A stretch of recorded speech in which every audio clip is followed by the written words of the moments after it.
Nia Caldwell was a rising star in her Atlanta office, a woman whose hard work and determination made her stand out.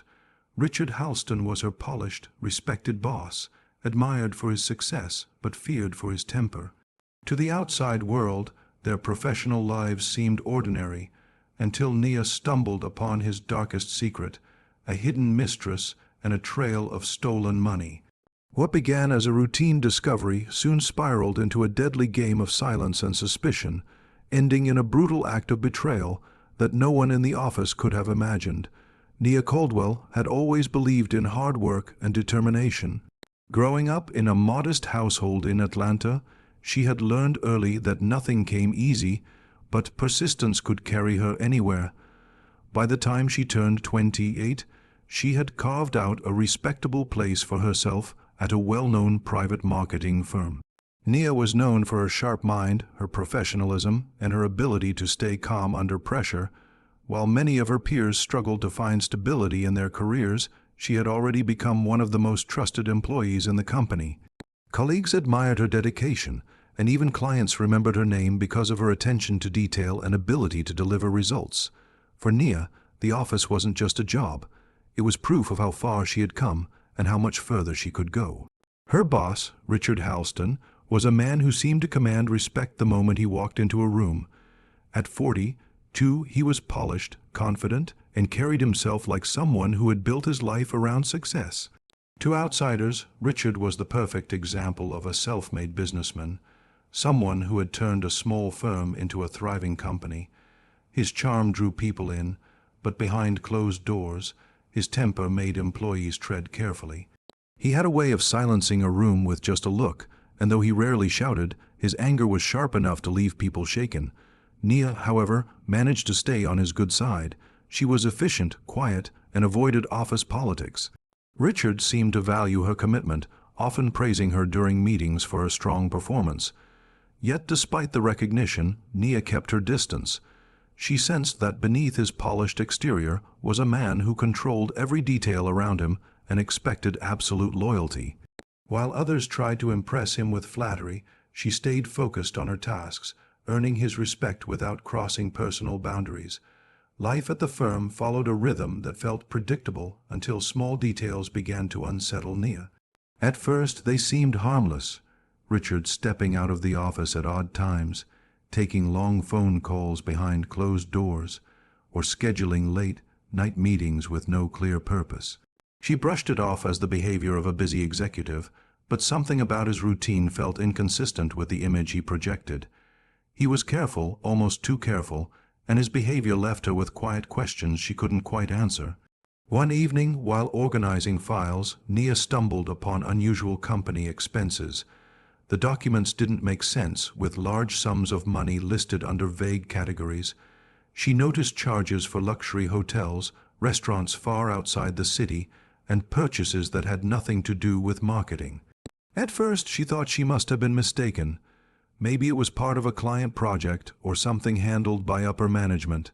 Still, the pattern stood out to her in a way she couldn't ignore. Nia tried to push the thought away. It wasn't her place to question Richard's business decisions, and she knew that exposing him without proof could end her career.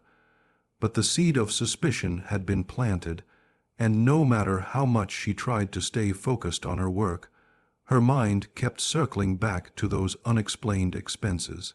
She began to see Richard differently, not just as her boss, but as a man hiding something behind his polished image. She couldn't have known it then, but her discovery marked the beginning of a path that would lead her straight into danger. The office was unusually quiet when Nia first uncovered the truth about Richard's double life. She had stayed late one evening, sorting through paperwork that had been left on his desk after a client presentation. Normally, she never touched anything that belonged to him, but the folder had been left out in plain sight, its edges covered with receipts spilling over the side. Curiosity got the better of her, and against her better judgment, she pulled the file closer. What she found inside unsettled her. The receipts weren't just for dinners or business trips.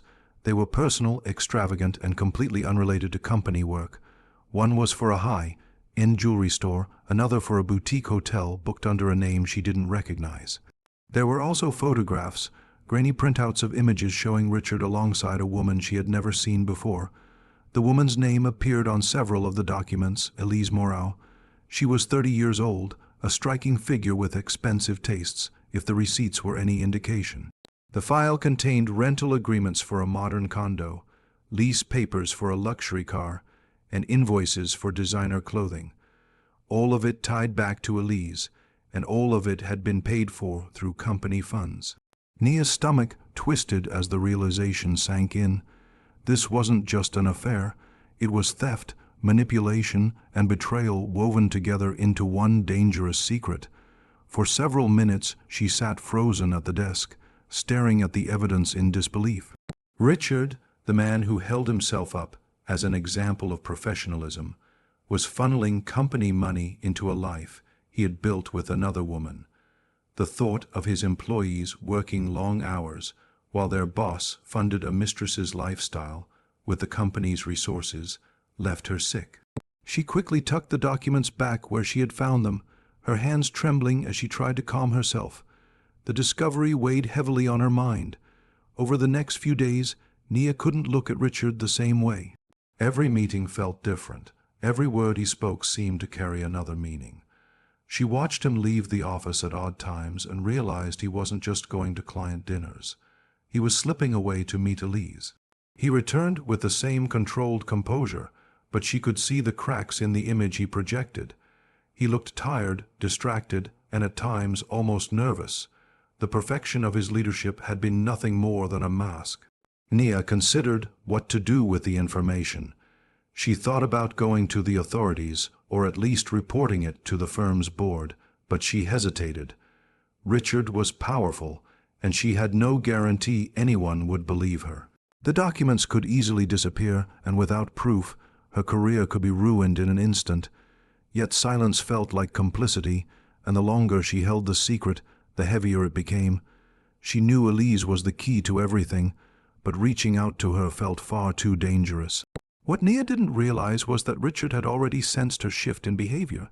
He noticed her glances, her unease, the way she avoided him more than usual, and for a man living two lives, suspicion was enough to spark fear. Elise had already begun pressuring him for more money, threatening to expose him if he didn't keep meeting her demands. Now, the possibility of an employee uncovering his secret pushed him to the edge. Nia thought she was the only one holding a dangerous piece of knowledge, but in truth, Richard had already marked her as a threat to everything he had built. The tension inside the office grew heavier with each passing day, though no one could put a finger on why. Nia felt it in the way Richard looked at her during meetings, his eyes sharp and calculating rather than approving. He no longer praised her work in front of others, and his tone with her had shifted from professional courtesy to something colder. The once distant respect between them had been replaced by a quiet hostility that no one else seemed to notice. To her coworkers, it looked like normal workplace stress. To Nia, it felt like standing under a storm cloud no one else could see.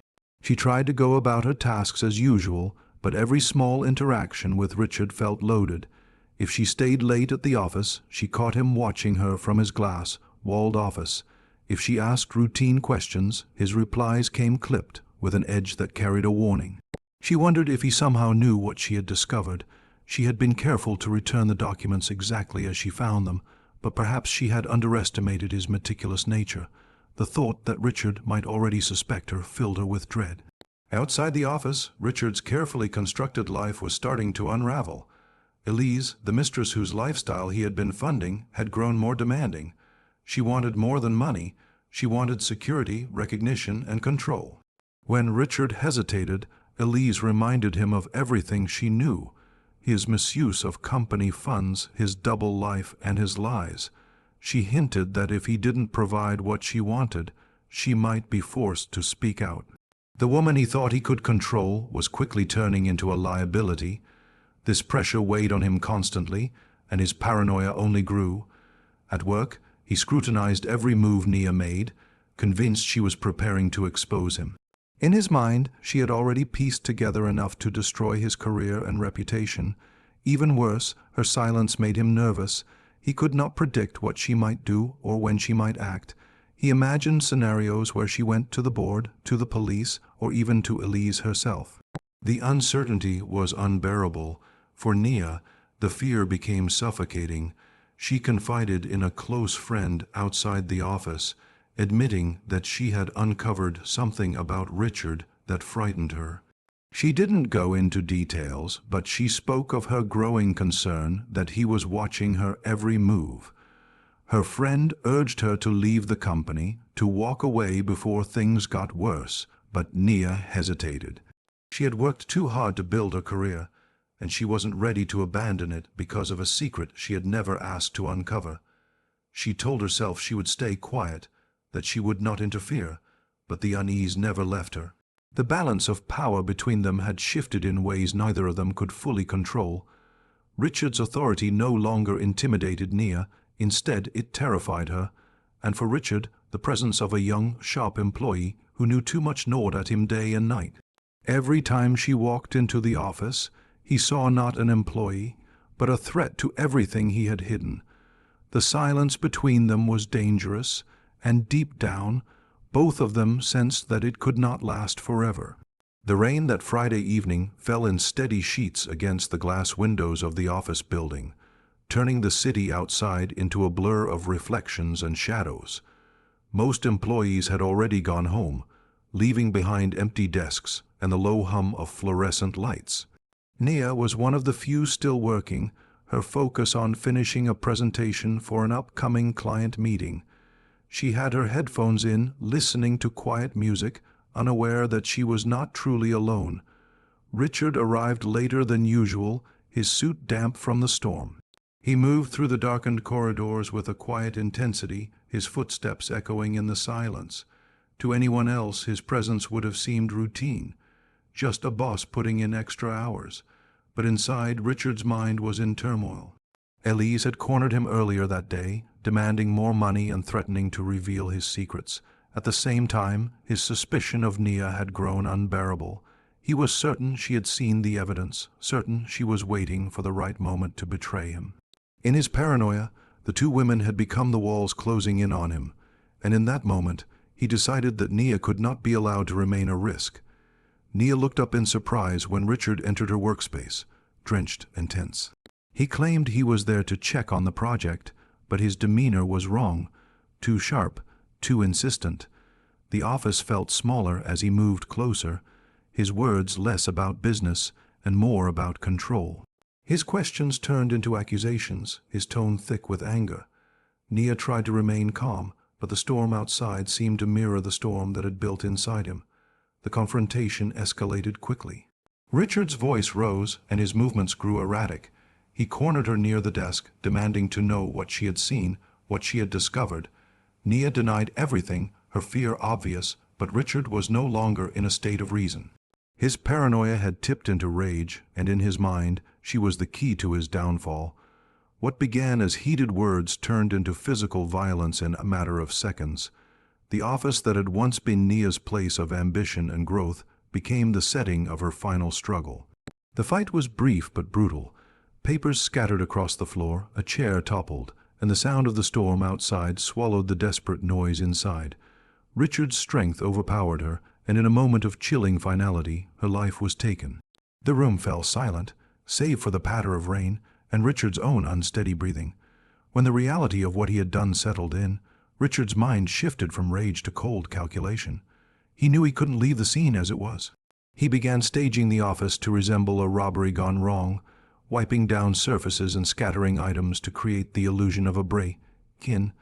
He left the office unlocked, hoping investigators would focus on an intruder rather than look too closely at him.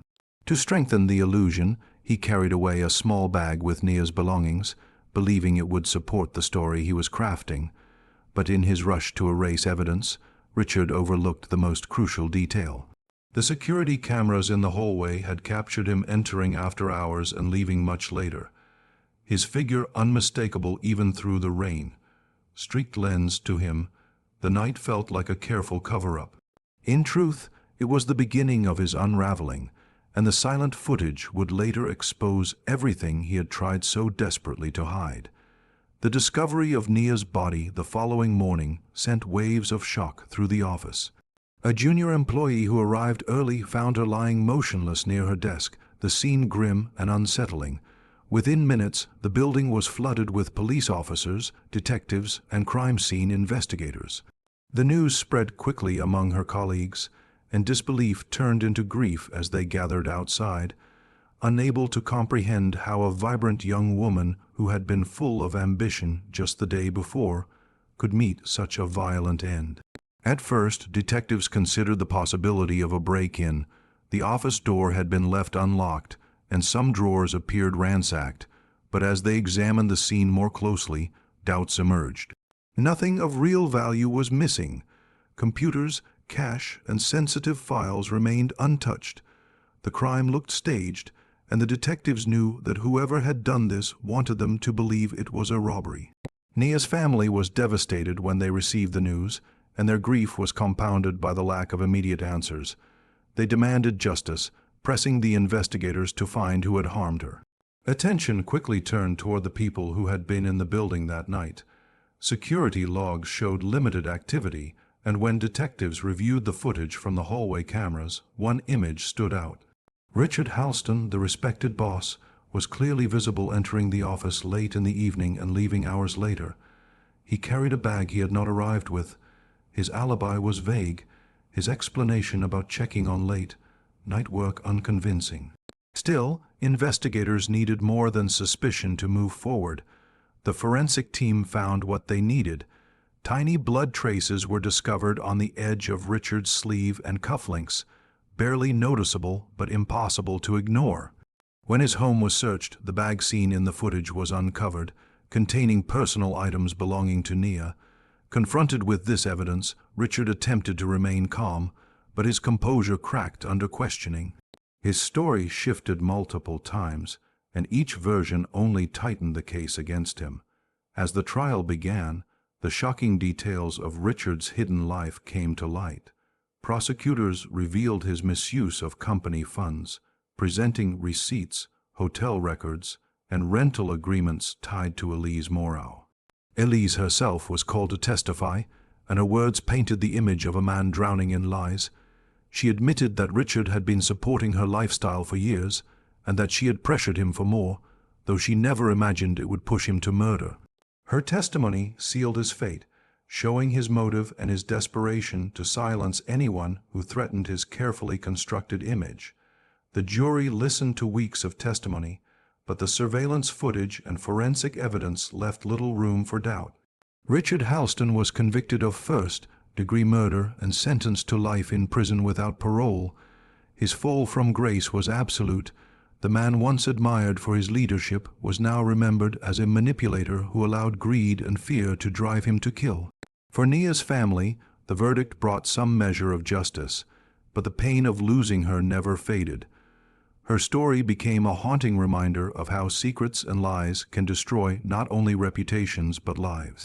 Friends and colleagues continued to speak of her ambition and kindness, remembering her not for the way she died, but for the life she had built through determination and resilience. Yet beneath the grief, there lingered a truth that chilled everyone who knew the case. One act of discovery, one moment of curiosity, had put her in the crosshairs of a man willing to sacrifice everything to protect his lies.